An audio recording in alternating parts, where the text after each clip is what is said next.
Welcome back to Dynasty Football Live. Today we get to jump into the NFC East. I live here in Dallas. This is going to be a fun one for me to get after. I hear a lot of chirp every single year up here about how the Dallas Cowboys are going to win the Super Bowl and how good they think they are. Well, we're going to let you know how they stack up here at Dynasty Football Live. I'm going to take it over to Manny here. He's going to start at the bottom of this division and let you know how the NFC is going to stack up. Well, some of you might or may not be surprised by this, but I think Commanders are going to end last. There's a chance they may go third, but I just think the other teams in this division are a little too strong, and it's going to be the Commanders last. I'm a huge believer in we kind of discussed this in a sleeper video that we did earlier. We got him for free on the waivers last year.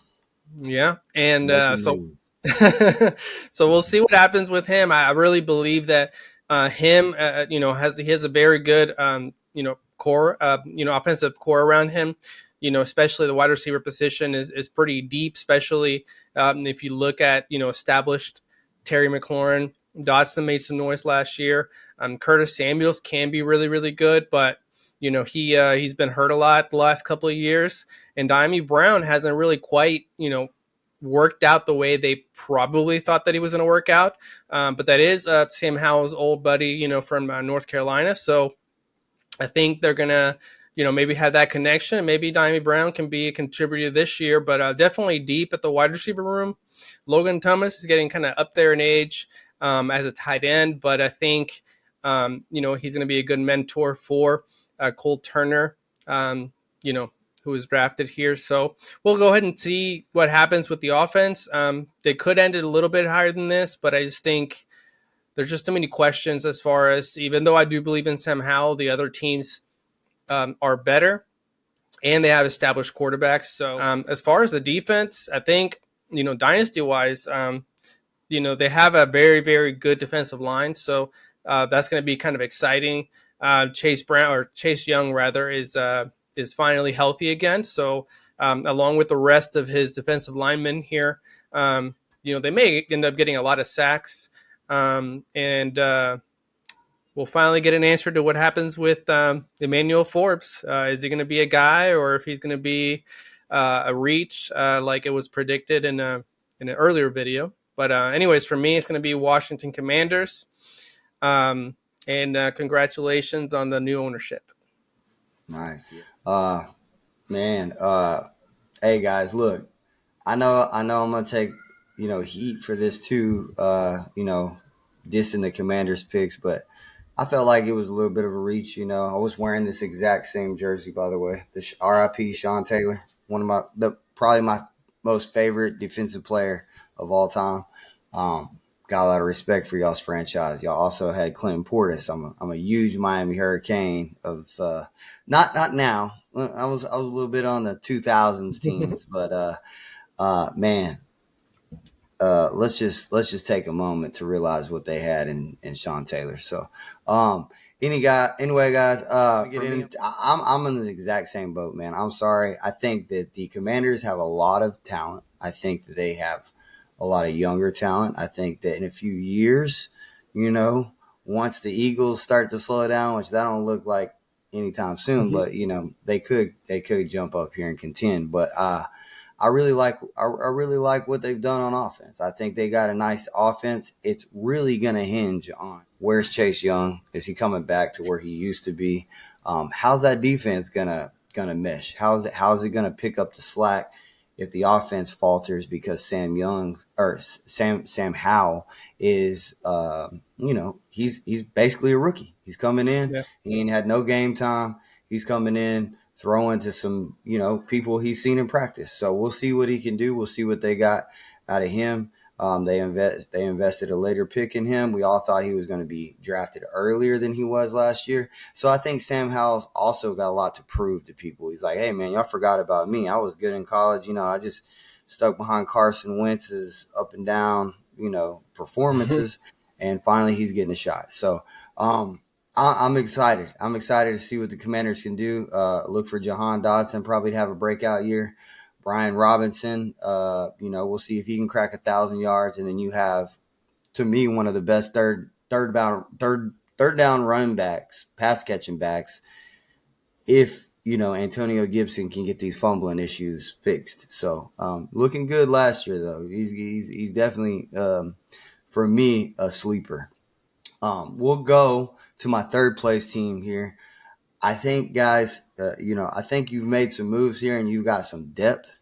However, it's just not quite enough to get me to put you in second in this division. And that's going to be New York Football Giants. Guys, super loaded. They have a deep, deep offense. I really like what they did. And, putting this defense together last year and protecting Danny Dimes, it really paid off because the dude had a breakout year last year. He really came along quite, what they wanted out of the 7th overall pick when they drafted him. This is what they're finally getting, a return on their investment. So had to hold that Danny Dimes stock a little bit longer than we wanted to see some payoff on it, but it's finally paying off. So let's get to it. Danny Dimes, he's a mid-pack quarterback to me. Last year he was borderline top 15. This year I think we see around the same production, if not maybe a little move of the needle. But let's remember, guys, there's some superstar quarterbacks in this league, and it ain't in the NFC. So Saquon Barkley, he returned to form last year. Dude stays healthy. He's got a lot to prove this year after, finally just saying, screw it, I'll sign the franchise tag. I'll show you what you're going to be missing when I leave next year because you didn't want to sign me. That's exactly what Saquon's going to do. He's going to ball out this year. He's probably going to hit 1,400 rushing yards and bounce. He's going to say, y'all had y'all's chance. Too bad you can't. So, yeah. Saquon Barkley coming back this year, I think. I think he's a top 3, top 5 running back. Isaiah Hodgins emerged last year. Really good big target for Daniel Jones. You got, your reemergence. Maybe we saw a little bit of a flash in Wan'Dale Robinson. He'll come back. He'll be a little bit more involved, I think, this year. Paris Campbell's one to watch. Really, really good with the Colts last year. I thought he had his breakout season last year. Everybody thought he was going to be good coming into the league, and finally he broke out.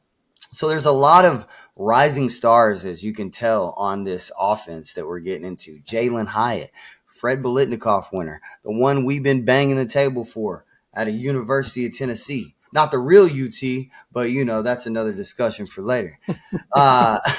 Anyways, hey, guys, let's move along. This is a deep wide receiver group. You got Sterling Shepard. He can hang. He's good. Jamison Crowder, Darius Slayton. All these guys can perform. We've all seen, we had a little bit of dose of them. So we'll see how deep this offense really is. Then you got big old Darren Waller coming back. If this dude returns to his Pro Bowl form, this is a dangerous offense, and this offense could possibly put them in the playoffs. I'm not going to say they're not beating the Eagles, but they're going to be a second-place team if Darren Waller balls out, because Darren Waller is a game changer, bro. I'm telling you, game changer. There's no tight end like him in the NFL. There's no tight end. He has the biggest, one-on-one matchup win ratio besides Kelsey in the entire NFL. You ain't out jumping Darren Waller one-on-one.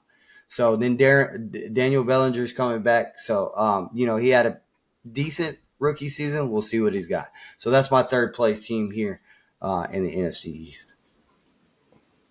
All right. I agree with you. I think, when you look at the, actually, you know what? I can't do this. First of all, let me just say the real UT is the University of Tennessee. They were founded in 1794, almost 100 years after the University of Texas. So I just wanted to clarify that the real UT is University of Tennessee. You'll never let it go. You'll never beat him in this argument. It's just I'm just saying. And good luck in the SEC. Hey. Be careful what you wish for. That's it. We're gonna drop it there. Anyways, for me, I think it's gonna be it's gonna be close. I think between the 2 and 3 team. But I have to go with the Giants as well. And I like a lot of the things they have, especially on the defense side of the ball.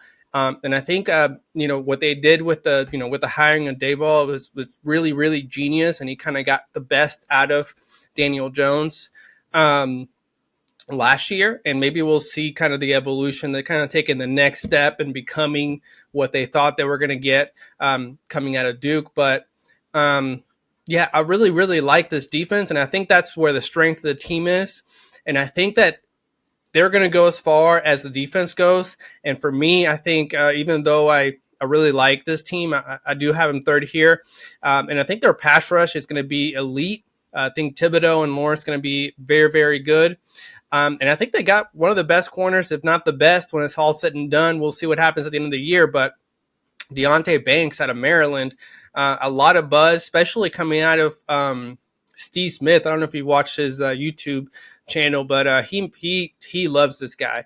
And if anyone knows corners, it's Steve Smith. So anyways, him and McKinney in the secondary is going to be elite. But as far as the offense, it goes through Saquon Barkley, and I really like what you said. I don't know if he's going to leave, because he did say he wanted to be a Giant for life. We'll see if, I guess at the end of the day too, money talks. So we'll see what happens there. But I do agree with you. He's going to have a great season. And I like the addition of, I don't know if he'll stay healthy, but Matt Breida, very explosive running back, a lot of speed behind Barkley. They signed James Robinson. They have Eric Gray as well. They're pretty, and Gary Brightwell, or, pretty deep running back room. Yeah. But obviously Barkley's the main dog there, obviously. And as far as the wide receiver room, we'll see who emerges as the number one. I really, really like Hyatt. I think that was probably, even though he was disrespected by being drafted in the third round, I think is the best landing spot fantasy wise. Even though they are deep, they don't have an established number one guy. Even though Shepard, kind of people thought was going to be that, he just can't stay healthy. So we'll see what happens there. And Paris Campbell out of Ohio State, he had some promising, shining moments throughout his career, going back to Indianapolis. But, another issue, can't stay healthy. And if you can't stay healthy, you're not going to be able to, be that guy. So I think Slayton is kind of being a little overlooked. Hondas, like you mentioned, kind of broke out a little bit. But for me, I think Jalen Hyatt's going to have a really, really, really good rookie year. And like you said, that tight end room with Waller. And let's not forget Bellinger. I don't know if you saw a picture of him this offseason. Hopefully he can still catch the ball. Maybe. He looked really good last year to me, man. I was like, damn, man, I missed on this. No, he really did look good last year. He surprised me. I meant more physically. Like, if you look side to side, I don't know if it was photoshopped or not, but he looked like he has like 0% body fat. He looks jacked. But yeah, I really like this team, and I think the difference this year for me between 2 and 3 is going to be the consistency on the defensive side of the ball. And when it's all said and done, if the Giants can do that, then maybe they'll be second. But as of right now, I think they're going to be third behind, the other two teams. I'm not going to spoil it here, but that's what we have for number 3. All right. Hey, I agree, man. Like I said, we're getting up in here to our first and second place teams here. I think there could possibly be 3 teams that make the playoffs in this division. I think it could happen. For sure, these top 2 teams I think are making the playoffs. I'm not gonna go shine the star too much, but guys, let's be honest. You're in second place in this year. It's the Dallas Cowboys for me. I'm sorry, man. I live here in Dallas. I hear this shit all the time about, oh, this is our year. Oh, this is our year. Well, you know what? Prove it to me. This ain't the early 90s, bro. Like, get out of that. We gotta see what you can do in the playoffs. You gotta start acting like you got something. You got all this talent. You talk about, oh, we got CD, we got Dak Prescott, we got Tony Pollard. Okay. What are you doing come playoff time? One and done. You're out of here, right? I'm speaking what everybody else is seeing. You know what I mean? And that the truth hurts sometimes. Sometimes you got to say, hey, we're tired of this. We're tired of talking. Let's do it. So let's get into this. Let's get into this Dallas Cowboys offense. Dak Prescott. To me, man, regression. He's regressed since he snapped his ankle. I had the same injury playing softball. Believe it or not, broke my fibula. Was nasty. I know what the guy's going through. It's a tough injury to get over, and especially when you got 350-pound defensive linemen falling on top of you every game, chasing you down, nipping at your ankle that you broke. So, hey, I got respect for you, bro. I know what you're going through. I do, however, still think Dak Prescott is a bounce-back candidate this year. I think that they helped him out with this wide receiver group too, and I'll get into that in a minute.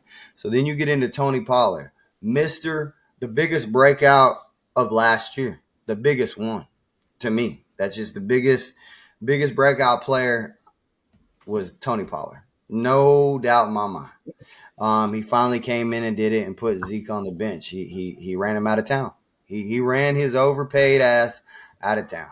That's what Tony Pollard did last year. So I think they made the right move by cutting Zeke and giving the keys to the Ferrari to Tony Pollard because he deserved it. The dude was just a flat-out beast last year. And if you own Tony Pollard, I mean, he did hurt his ankle a little bit, but I think he's going to come back and be Tony Pollard. Don't be scared about that. So let's get into the wide receivers.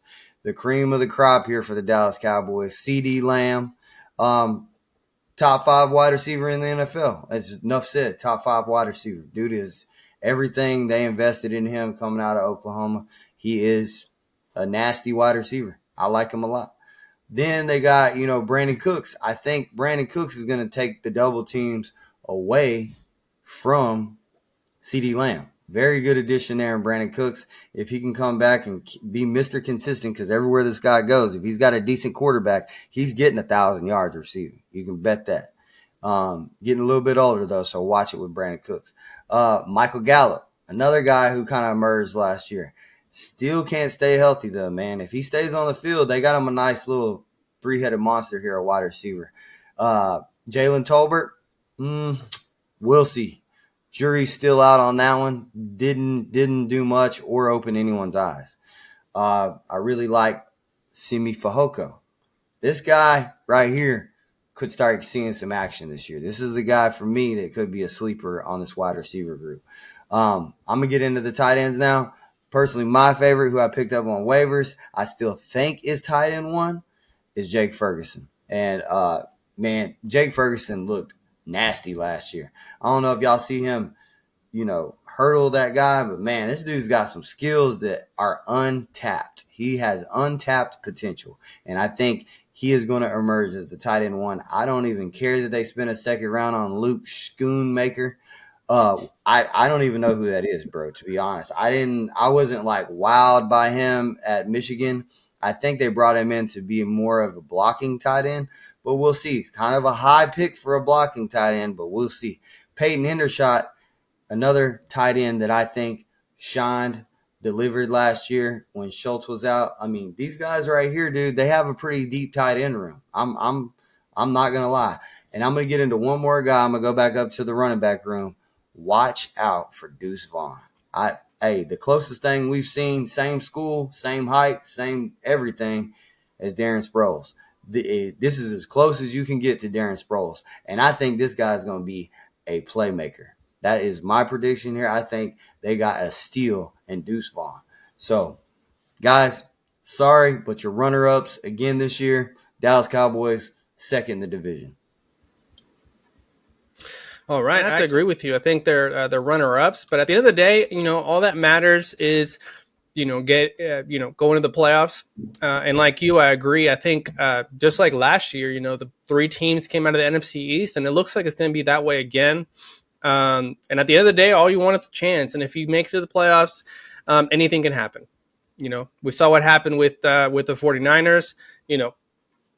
I mean, obviously they ran into the bus. Oh, that was the Eagles. But I mean, obviously they fell apart at the seams in that game. So All you want is a chance to play in the playoffs. But I agree with you. I think they're going to be runner up and one of the most underutilized running backs in the NFL, especially since being drafted. If you look at his his carries, total carries years since 2019, Pollard should have been utilized more. I know Zeke in 2019 was still kind of the old Zeke and still performing, but they ran to the ground. I think they should have given Pollard a little bit more of a chance. He only got 86 carries his rookie year, only got 100 the following year, 130. I mean, he's kind of progressing a little bit more each year, getting a little more carries. Yeah. But I feel like by his third year, he should have been more of a 1-2, two-headed monster, similar to what the Packers do,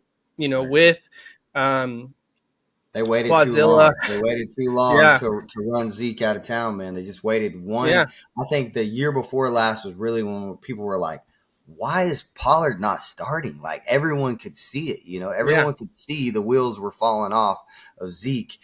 But I feel like the Dallas Cowboys had the bag invested into Zeke, and they were like, oh, man, everyone in Dallas has his jersey. We can't just throw him on the bench, So I think that's what happened there. So. Yeah, no, I agree, and I think even before last year, not last year, 2022, before 2021, like 2020 is when he should have kind of started being a little bit more involved. Even though he did get more carries, he was still kind of playing second fiddle to Zeke. And Zeke, I don't know how many carries he finished that year, but I'm sure he had a lot of carries, and it was not warranted. Pollard should have been involved more often, and now they have him in a franchise tag. The disrespect to running backs continues, but we'll see what happens. But anyway, it was a lot on Pollard, but I really love Pollard, and I think the reason I bring that up is because I think their offense is going to be so much better than it was last year. I think Pollard's addition by subtraction of Zeke is going to benefit Pollard and that offense, because you can tell the moment Pollard touches the ball, he was making plays, and their offense just looked different when he was in the game versus Zeke. So I think in being the main guy now, it's going to be a total different ball game for the Cowboys offensively. And it's going to help Dak Prescott at the end of the day, because he's going to be able to dump it off and just get short completions and kind of build some confidence. And I think, like you mentioned with Cooks, that addition is so under the radar for most fans. But Cooks has been getting 1,000 yards. You talk about Evans having the 1,000 yards consecutive, whatever. Cooks has done it with like 20 quarterbacks. Still getting 1,000 yards. Most of them have been, not so great quarterbacks. We'll see. Exactly. And for me, Gallup, I know he kind of struggled last year. But before that, before he got hurt, he was doing so, he was kind of moving to the next level in his game. And I think last year the injury was just, he was still recovering. Yeah. I totally expect a bounce back year, even though he's 27 now. And people seem kind of down on him. I kind of like Gallup. I just think last year, along with coming back from the injury, the issue was he wasn't getting a lot of targets. People were kind of down on him. It's like, man, Gallup sucks. He's struggling. He wasn't getting the ball. How's he going to make catches if he doesn't get targets? So hopefully they fix that this year.